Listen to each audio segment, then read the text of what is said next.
What's going on out there? I'm your host, Talking Face, and this could be news brought to you by Royal Family Studios. 2021 has been pretty crazy. The southern border is getting out of control. We've had a few mass shootings. China is doing whatever they want to. And our new president, Joe Biden, decides to focus his energy on the more important things, like letting transgenders compete with women, and apparently baseball. He strongly supported the MLB to move their All-Star game from Georgia to another state. Why? Because of voting. The new voting laws, he seems to deem that they are racist and comparable to Jim Crow.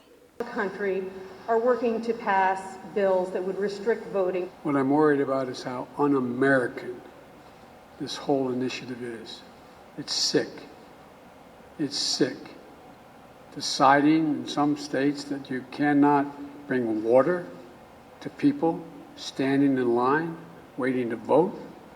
Deciding that you're going to end voting at 5 o'clock when working people are just getting off work. Deciding that there will be no absentee ballots under the most rigid circumstances. It's all designed, and I'm going to spend my time doing three things.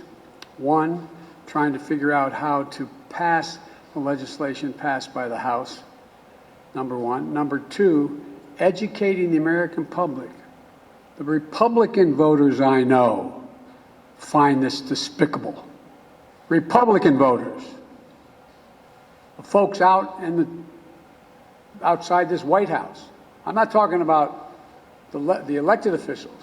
I'm talking about voters. Voters.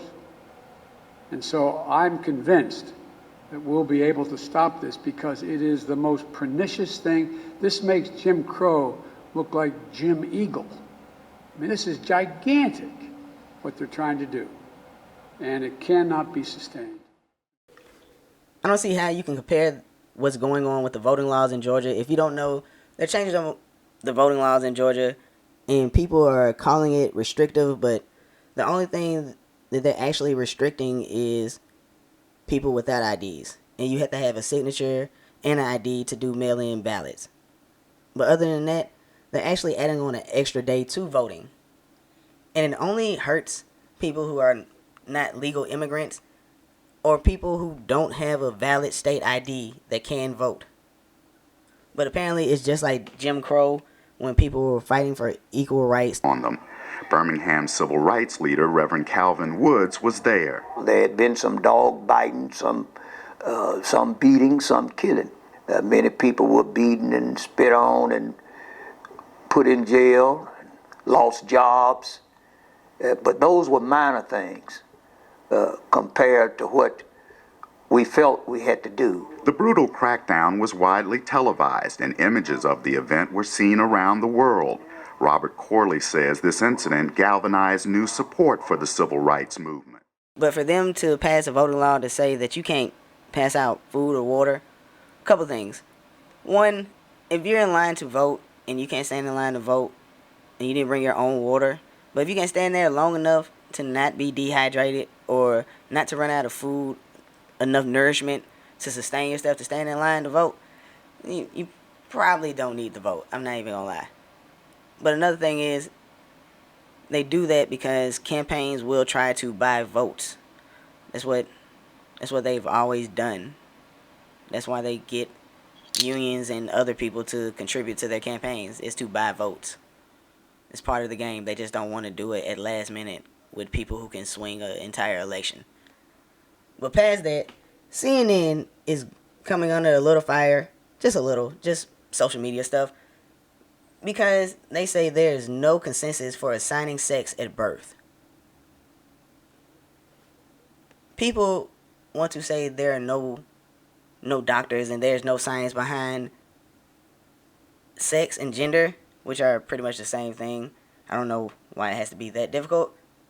CNN's David Cole wrote, "It's not possible to know a person's gender identity at birth, and there is no consensus criteria for assigning sex at birth." Because all these crazy people think that you need a consensus to do everything. All you have to do is look below the waist and you can tell whether or not it's a boy or a girl. It just takes a split second. I'm pretty sure that someone who graduated from medical school can tell whether or not it's a boy or a girl. But leave it up to CNN to just put out a little bit more fake news to try to spew up some more propaganda. Since Trump's not in anymore in the White House, they have nothing to talk about. But that's all I got for you today. I'm your host, Talking Face, with This Could Be News.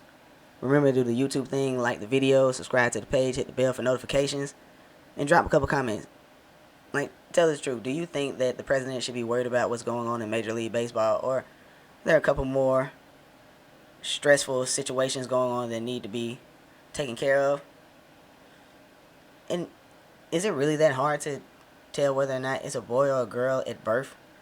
I know they're doing this whole babies thing, but come on. Let's be for real. I'm your host, Talking Face. Now remember, stay safe, stay prayed up. Peace.